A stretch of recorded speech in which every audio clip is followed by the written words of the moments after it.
இருங்க இருங்க இருங்க, இவ்வளவு சொல்லித்தருது மரம், கடைசியா சொல்லணும்ல மரம் என்று பேசுறா சொல்றாங்குது. இரு சொல்றேன், கோச்சுக்கத இரு சொல்றேங்கிறல்ல. இதுக்கு நான் பொறுப்பு இல்லை, இதுக்கு ஐ ஆம் நாட் அ ரெஸ்பான்ஸ். ஆமா, அப்ப என்ன சொல்லுது அது?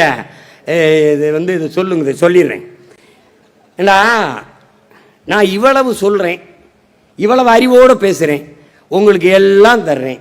உங்களுக்கு கனி தர்றேன், காற்று தர்றேன், நீர் தர்றேன், மழை தர்றேன், நிழல் தர்றேன், வீடு கட்ட பலகை தர்றேன், கட்டை எல்லாம் தாரேன். ஆனா நீங்க எவனையாவது திட்டணும், உங்களுக்குள்ள அறிவில்லைன்னா அவனை திட்டுறதுக்கு ஏன்டா என்னைய சொல்லி திட்டிய? என்னைய அவனுக்கு மூளை வேலை செய்யலைன்னா அவனை எப்படியா வேற பேர் என்னை மரமண்ட ஏன்டா என்னைய கவலைப்படுத்துறிய? அதுக்கு நன்றி கடனாடா? இவ்வளவு செய்யற எனக்கு நன்றி கடனா? மரமண்டன் திட்டுறதுக்காடா உங்களை அப்படி வளர்த்துருக்கேன்? டேய், உங்களுக்கு இருக்கிறது மரமண்ட இல்லைடா, மயிர் மண்டை. நன்றி, வணக்கம்.